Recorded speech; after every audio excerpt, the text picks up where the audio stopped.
Entre las principales críticas que recibe el presidente del Perú, Pedro Castillo, está lo que aparentemente es su incapacidad para gobernar. Abundan los ejemplos. Recientemente tenemos uno.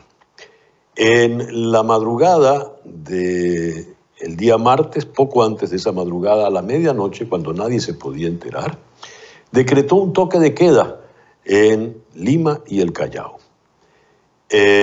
La medida tomó por sorpresa a todos, era una medida absurda, sin mayor planificación, y ante el cúmulo de críticas, muchas de ellas de sus aliados, decidió suspender el toque de queda igual, de manera sorpresiva. Estos ir y venir no dejan de complicar aún más la ya de suyo muy difícil situación peruana. Vamos a Lima. Allí está el analista y director de la consultora Vox Populi, Luis Benavente. Luis, gracias por estos minutos en el programa de hoy. Un gusto saludarlo, César Miguel. Luis, a ver, ¿cómo queda Perú en medio de su turbulencia con este toque de queda abrupto en su designación y abrupto para suspenderlo? ¿Qué ha pasado en Perú? Queda en una situación más inestable. Había un tema antes que el presidente decrete toque de queda a medianoche hace 2 días. Había un tema complicado, que era el paro de transportistas, que había originado disturbios y violencia en todo el país y había cobrado la vida de 4 personas. Ante este temor y la incapacidad de manejar el tema, de no tener negociaciones políticas abiertas con los opositores, de no tener un mejor recurso, al presidente no se le ocurrió mejor idea que decretar toque de queda en Lima. Eso lo dijo a las 12 de la noche y el toque de queda comenzaba a las 2 de la mañana. Nadie podía enterarse y probablemente el 90% u 80% de peruanos compra el pan de su desayuno el mismo día en la mañana, con lo cual amenazaba el desayuno de los peruanos. Y no solo eso, sino el trabajo de una población con 75% de informalidad, de gente que se gana el pan día a día en el día, entonces quedaban impedidos de trabajar y paralizaba todo el país. Bueno, no se le ocurrió mejor idea que esto, pero también había un hecho curioso, extraño. La mayor violencia se había dado en regiones del país y el toque de queda se decretaba en Lima y Callao. Callao es una provincia adjunta a Lima, prácticamente forma el mismo casco urbano con Lima, lo cual afectaba a 10 millones de personas, prácticamente a 1/3 de la población peruana. Pues bien, los peruanos, los limeños, los chalacos, no hicieron caso al pedido del presidente, al decreto del presidente de toque de queda, y salieron a marchar. Toda la ciudad de Lima, toda la ciudad del Callao se movilizó a nivel de barrios, en cada esquina había gente protestando, se habían puesto la camiseta del Perú, que bueno, muchos habían comprado por los recientes partidos de eliminatoria del Mundial, y con banderas del país hicieron una manifestación multitudinaria diciéndole al presidente que querían que se vaya, de tal manera que la protesta dejó de ser contra el paro y fue con el pedido de que el presidente deje el gobierno, que se vaya, ¿no? Ante esta situación, el presidente a las 5 de la tarde de ayer eliminó el decreto de toque de queda y restableció las actividades en el país. Luis, esto es peor porque un toque de queda es una medida extrema, ¿verdad?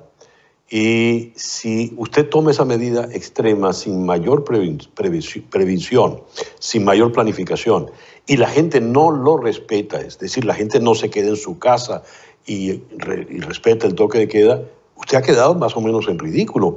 De manera tal de que cuando el presidente a las 5 de la tarde suspende el toque de queda, en rigor no estaba suspendiendo nada, ya la gente estaba en la calle. Políticamente hablando, este doble error, convocar el toque de queda y luego retirarlo, ¿de qué manera le va a afectar a Pedro Castillo en el porvenir inmediato? Creo que le afecta mucho. Los procesos políticos muchas veces son graduales, crecientes. A veces las cosas comienzan con una idea que va tomando fuerza y en un tiempo que en muchas ocasiones puede ser corto se convierte en una realidad. Entonces, el pedido de vacancia, el pedido de renuncia, en fin, políticamente no es lo mismo, pero el resultado es idéntico. es que el presidente Castillo deje el gobierno o que lo saquen del gobierno, es algo que va tomando mucho más fuerza. Ayer el pedido de miles de peruanos en las calles era que el presidente se vaya, ¿no? Entonces yo creo que eso lo descalifica mucho y muestra su poca capacidad política, porque, a ver, lo primero que hace un político antes de tomar una decisión es ver el riesgo político de la decisión que va a tomar. Entonces el presidente no pensó nada, lo que hizo fue para autodestruirse, para perder políticamente, ¿no? Entonces yo creo que queda muy afectado y sus mismos aliados ayer estaban contra él, de tal manera que se va quedando solo. Luis, si algo preocupa de la situación política peruana es que el gobierno, como decimos, no da pie con bola, pero pareciera que la oposición tampoco. De hecho, no ha logrado, con un gobierno tan impopular, no ha logrado por fin la vacancia en el Congreso y no se ven nombres que puedan sustituirle. De manera tal de que cuando se dice fuera Pedro Castillo, ¿quién podría venir? Pregunto, Luis, ¿esas manifestaciones de ayer fueron espontáneas o fueron coordinadas de alguna manera por algún sector político? Fueron espontáneas, fueron totalmente espontáneas. Fue una reacción a una medida que tenía ya señales autoritarias de un gobierno, propias de un gobierno autoritario, ¿no? Fueron muy espontáneas. Pero sí hubo algunos actos de vandalismo, como tomar por asalto la Corte Suprema de Lima. Y eso fue algo que creo que es más bien provocado por intereses políticos de algunos interesados en que la situación de una protesta pacífica se convierta en el caos. Y eso da pie a especulaciones, porque evidentemente hay quienes quieren que se cierre el Congreso, quienes quieren un autogolpe en alianza con los militares para poder controlar la situación política actual, y eso sería totalmente inconveniente para el país. Y última pregunta, Luis, ¿cómo ve usted el futuro inmediato en Perú? Incierto, muy incierto. Por el lado de la oposición no hay una alternativa, como bien dice César Miguel, no hay un liderazgo claro, un líder que conduzca esta situación, y la alternativa, la posibilidad es que por la presión que pueda conducir a una renuncia, lo cual no es muy altamente probable, o por un cambio de giro que llegue a una vacancia, el conducto constitucional, la línea de sucesión estaría en la vicepresidente Dina Boluarte. Ella hace 3 meses fue expulsada por el partido de gobierno, acusada de traición.